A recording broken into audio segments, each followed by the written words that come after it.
Ya conoces a María Antonieta, pero ¿conoces a María Antonieta?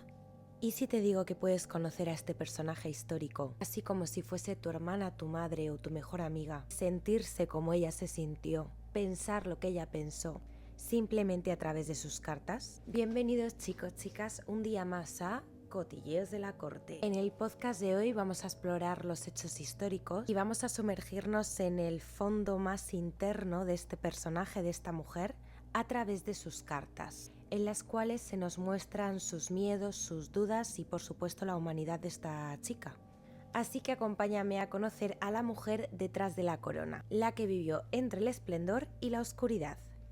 Imaginemos por un momento que somos María Antonieta. Bien, somos una chiquilla austriaca de 14 años enviada a un país extranjero para casarnos con un hombre que prácticamente no conocemos de nada, para un propósito político que nos pesa sobre los hombros. Así es como comienza esta historia en 1770 con su boda con el delfín Luis Augusto de Francia.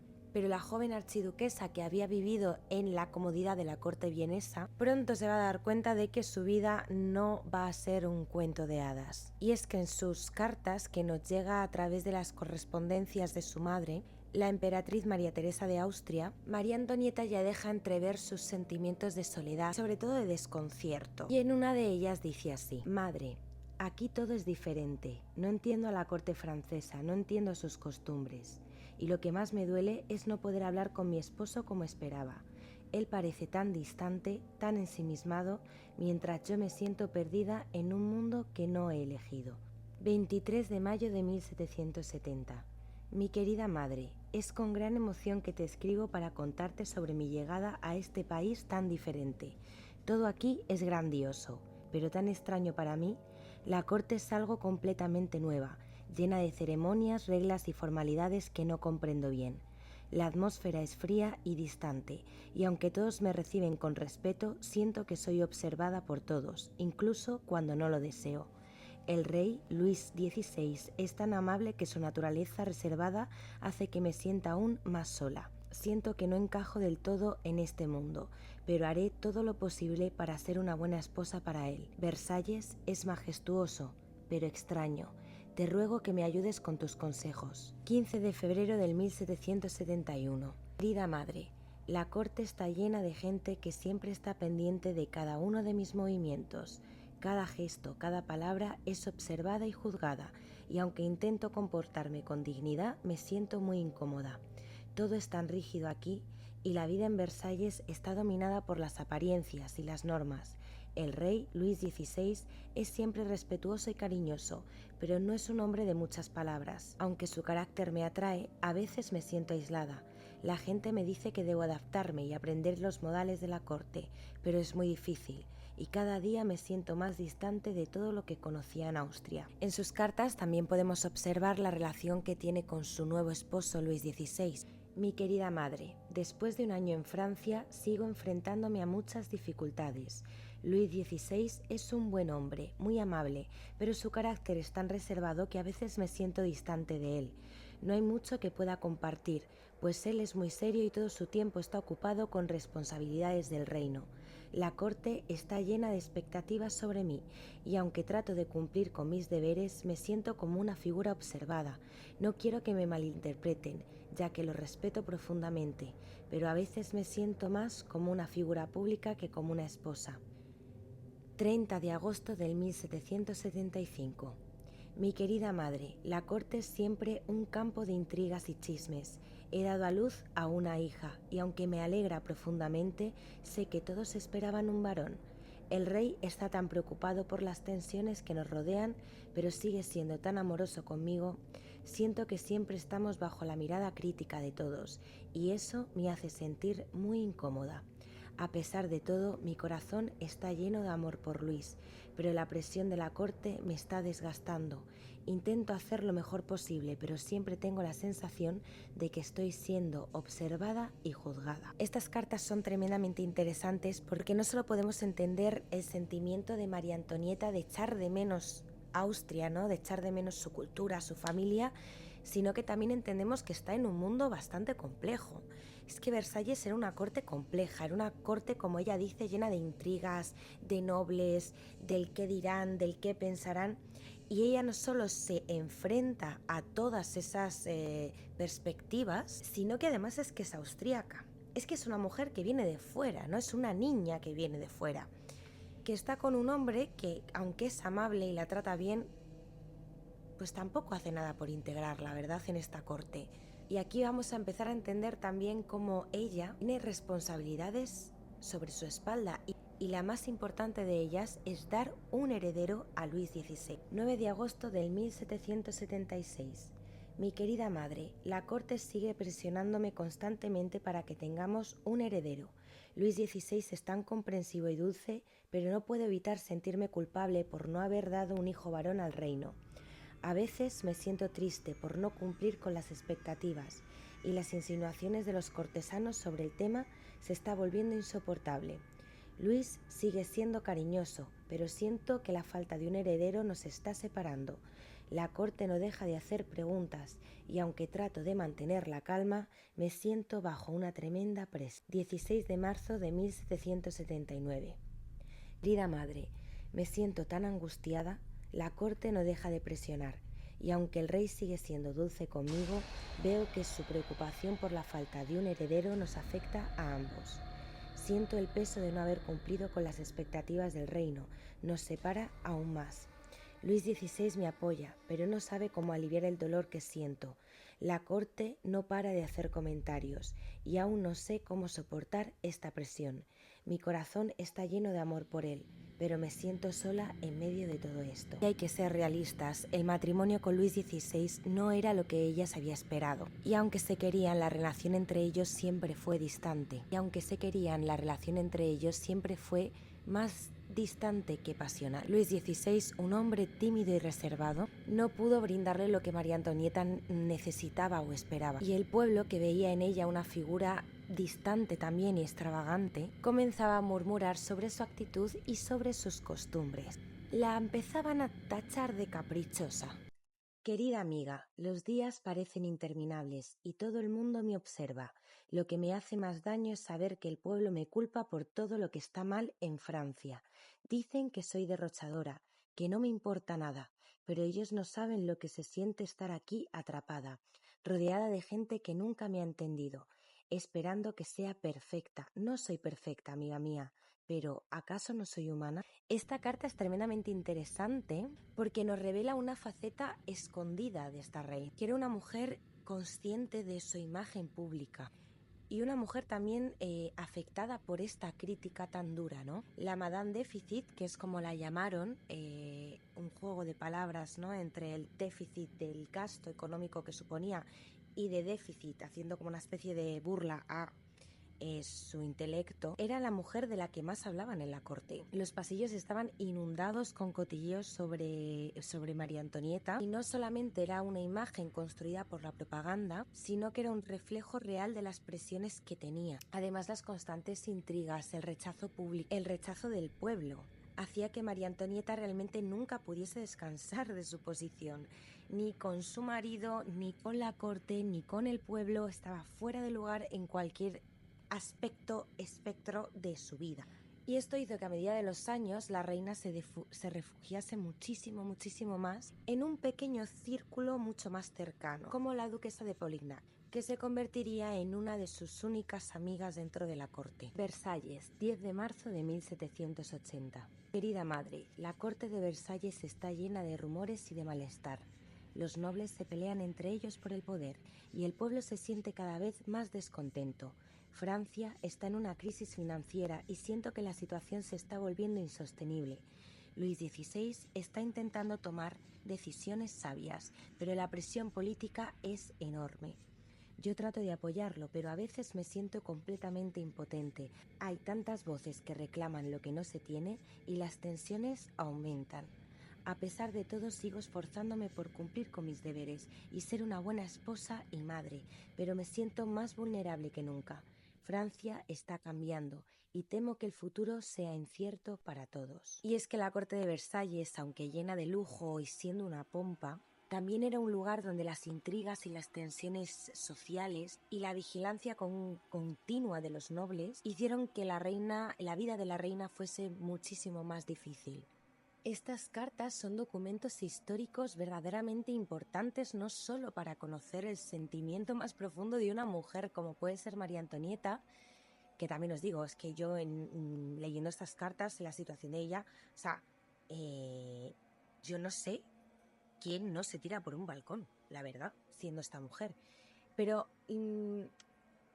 son documentos verdaderamente importantes porque también reflejan la situación francesa, reflejan el descontento del pueblo, reflejan cómo poco a poco va surgiendo algo que terminará por florecer, que es la Revolución Francesa que todos conocemos. Son textos tremendamente interesantes para la historia, que nos hablan no solo de la vida dentro de la corte en primera persona, sino del descontento social al que esta mujer se refiere y que era tremendamente consciente de ese descontento social. 4 de septiembre de 1784. Mi querida madre, la situación en Francia sigue empeorando y a menudo me siento desgarrada entre mi amor por Luis XVI y las responsabilidades que tenemos que enfrentar como reyes.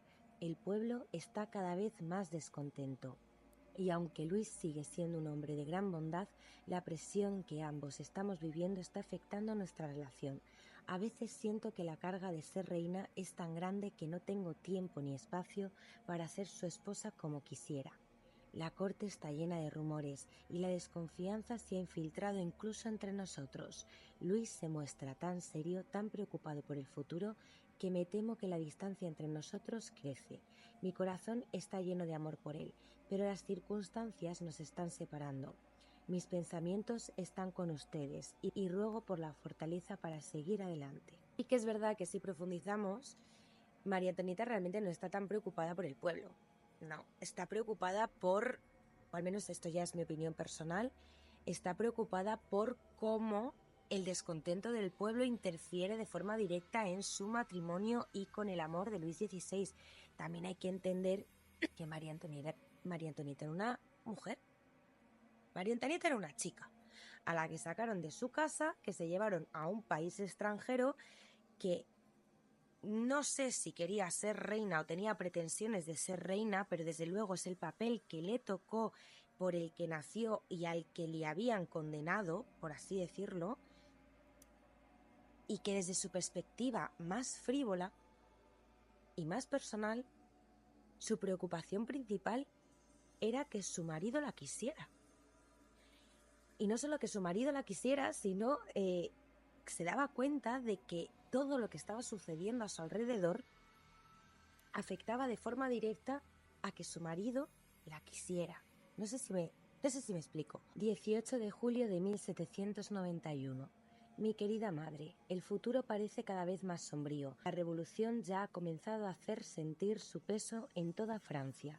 El pueblo se ha levantado contra nosotros y la corte está llena de temor y amenazas. Luis y yo intentamos mantener la calma, pero los rumores sobre el descontento son constantes. A veces siento que la caída de la monarquía es inevitable. Las demandas del pueblo se hacen más fuertes y las fuerzas que nos rodean parecen imbatibles. Siento que no podemos mantener nuestra posición por mucho más tiempo y mi corazón está lleno de desesperanza. 8 de agosto del 1792. Querida hermana, la situación es insostenible. Nos han quitado todo, el palacio, la libertad, incluso nuestras vidas están en peligro. Luis XVI sigue firme, pero siento que todo se desmorona. El pueblo ya no nos ve como a los reyes, sino como enemigos. Me aterra pensar en lo que nos espera. Los revolucionarios parecen implacables y ya no sé si podremos sobrevivir a esta tormenta. Las esperanzas de un futuro mejor parecen lejanas y mis pensamientos se nublan con el miedo. Hay que decir que esta carta ya es después del estallido real de la Revolución Francesa, porque la Revolución Francesa estalla en 1789. Pero es que este acontecimiento fue un proceso constante, gotita a gotita. O sea, la Revolución Francesa no surge de la nada, sino que es todo un proceso constante social en el que rumores sobre el despilfarro, ¿no?, económico de la monarquía aumentaban constantemente, mientras el pueblo se moría de hambre. La situación del país la economía del país se deterioraba cada vez más hasta que las tensiones se desbordan. Y antes de ello, ella escribe una carta muy particular a su madre, donde nos deja ver la consciencia que ella tenía sobre este tema. Madre, el pueblo ya no me soporta y las noticias que llegan de París son cada vez peores. Hay rumores de que nos van a derrocar, que mi vida y la de mi esposo corren peligro. Yo misma empiezo a temer por mis hijos. ¿Qué será de nosotros? ¿Acaso la historia nos juzgará tan severamente? Y es que estas palabras están verdaderamente llenas de angustia. Angustias son las angustias de una mujer. Son las angustias de una persona que se ve en una situación extrema, que ha tenido una vida... Y con esto no quiero decir, porque ya no, habrá el típico comentario de que me diga, es que la vida del pueblo era difícil, la vida de las personas pobres era difícil. Por supuesto, yo no estoy en ningún momento negando el sufrimiento de los estratos sociales más bajos, que por algo, como digo siempre, surge la Revolución Francesa, pero ¿quién no es capaz de empatizar también con el sufrimiento de esta mujer? ¿No? ¿Quién no es capaz de empatizar con el miedo que esta mujer sentía?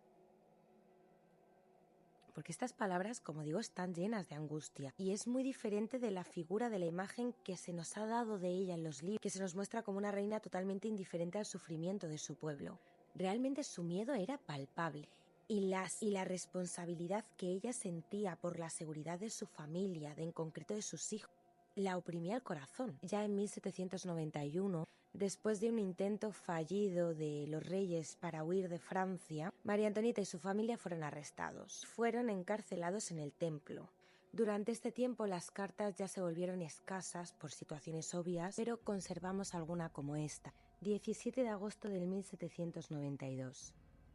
Mi querido Fersen, la revolución está aquí y con ella el caos y la violencia.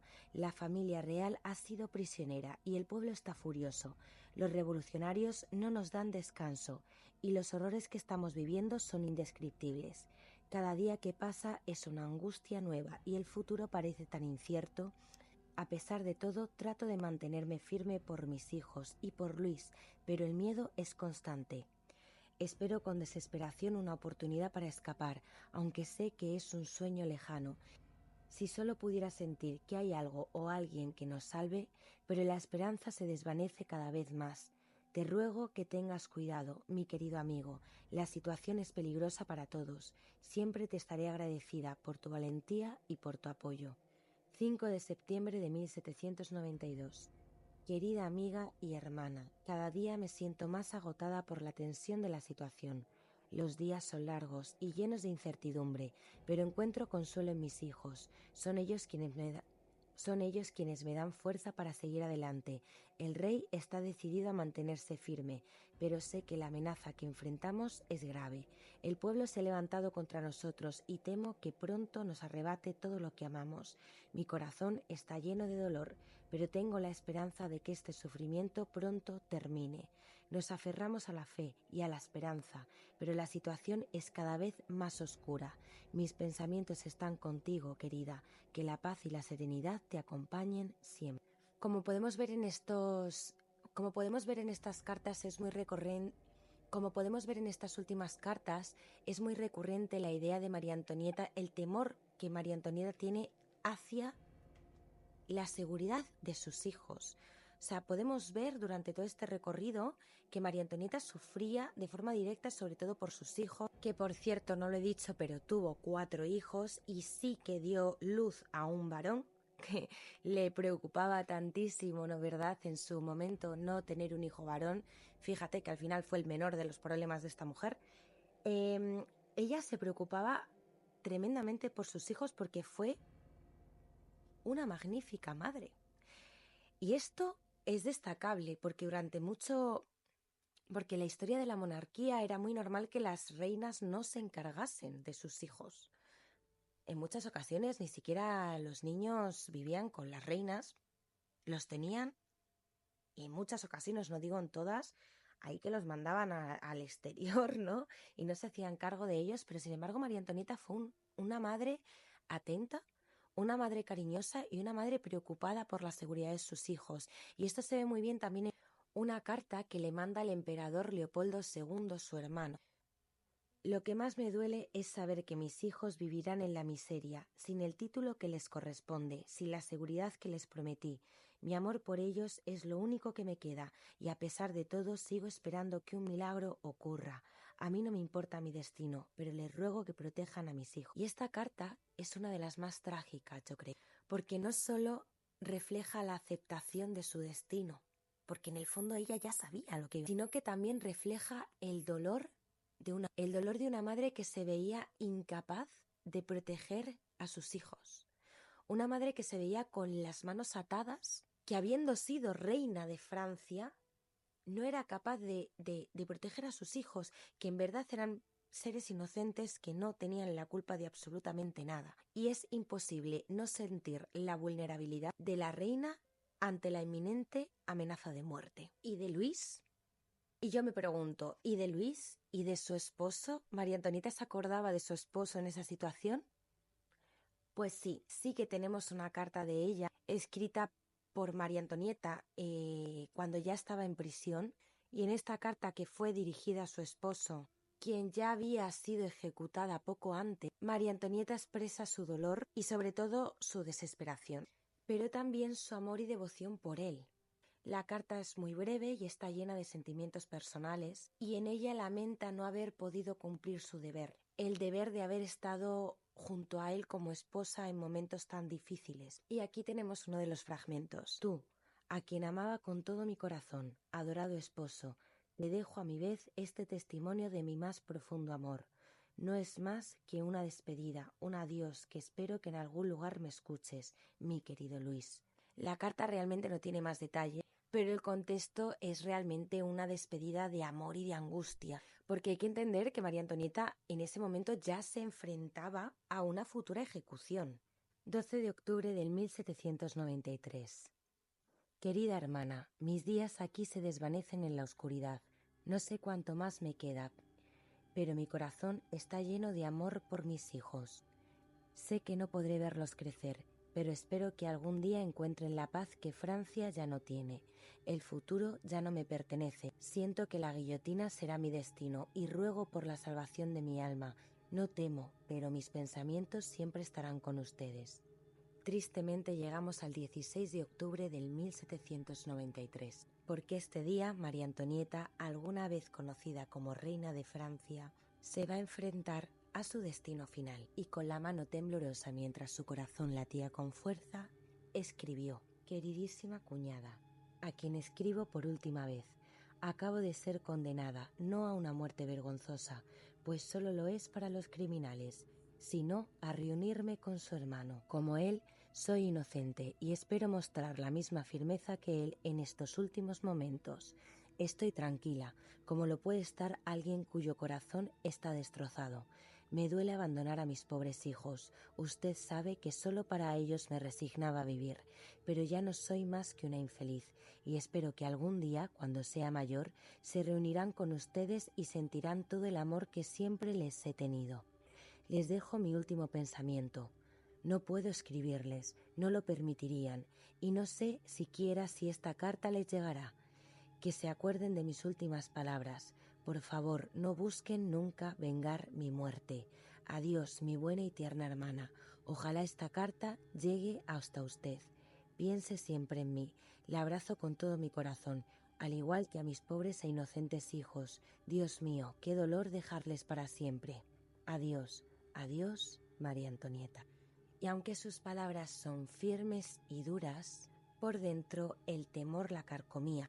Porque aunque ese miedo no fuese con ella y para ella, que sinceramente no lo creo, porque una ejecución por guillotina no tiene que ser nada agradable, ya no solo eso, sino que todos conocemos cómo era el proceso, ¿no? Proceso en el que se le montaba en un carruaje de madera que chirriaba, un carruaje viejo, y que iba paseando por las calles de París mientras sufría abucheos, mientras le gritaban improperios, ¿no? Una situación bastante desagradable, hasta llegar a la enorme plaza de la Concordia. O sea, quiero decir, obviamente esta mujer sintió miedo, pero es curioso que vemos que ese miedo no solo va hacia ella, sino que tiene verdadero terror y qué va a suceder con sus hijos. Ella tiene terror a qué es lo que va a suceder con sus hijos, en realidad. A mí me parece verdaderamente interesante profundizar en los personajes históricos. Yo sé que todos nos habéis visto nuestros podcasts y sabéis la idea que yo tengo sobre hablar de los personajes históricos desde su perspectiva más humana. Sabéis que lo digo siempre, pero hay que entender a los personajes de la historia como humanos, como tú y como yo. Y si podemos ponernos en la piel de estos personajes, no solo entenderemos muchísimo mejor la historia, sino que empatizaremos, viviremos esa historia. Y creo que María Antonieta es un ejemplo clave para entender el proceso de la Revolución Francesa, vista desde el pueblo y vista también desde la frivolidad de la corte. Porque es que María Antonieta, más allá de su imagen frívola y derrochadora, vivió en una existencia muy compleja, marcada por muchas limitaciones y expectativas de su tiempo, de su época. Como ser humano realmente enfrentó una vida de lujo, pero también de verdaderas restricciones, donde su papel y su vida estaba determinado por la política y la etiqueta de la corte. Como mujer tuvo que ajustarse a rígidos estándares de la monarquía, de la maternidad, y precisamente en esto último fue en lo que ella pudo encontrar su refugio, su afecto, su amor, que fueron sus hijos, ¿no? Fue la maternidad.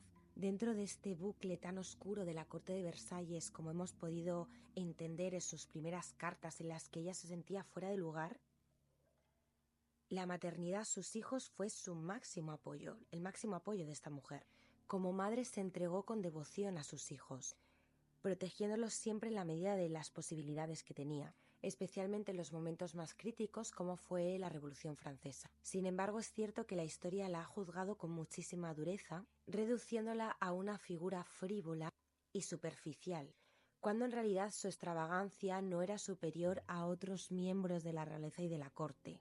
Su famosa frase, los que no tienen pan que coman pasteles, ¿no?, que todos conocemos, que ya hemos hablado de ella en estos podcasts, ni siquiera la dijo ella. Ha pasado de la historia con una imagen y con una frase que no se corresponde a la realidad, al menos al 100%. Nadie niega que fuese una mujer caprichosa, pero como he dicho, absolutamente todos los aristócratas lo eran. Pero ella sí se quedó como un símbolo de supuesta indiferencia hacia el pueblo. Como opinión personal, yo creo que María Antonieta fue una mujer atrapada en un sistema que ya estaba condenado a desaparecer. Su destino trágico y su ejecución no solo reflejan el fin de una era, sino también la manera que la historia tiene de juzgar con muchísima dureza a las figuras femeninas, simplificándolas siempre sin considerar su parte más humana. Así que María Antonieta reina en Versalles, con su corona manda en todos los valles, y hasta aquí nuestro podcast. Un día más es un día menos. Síguenos, danos a like, dale a la campanita, ponos un comentario, todas estas cosas que ya tú sabes, y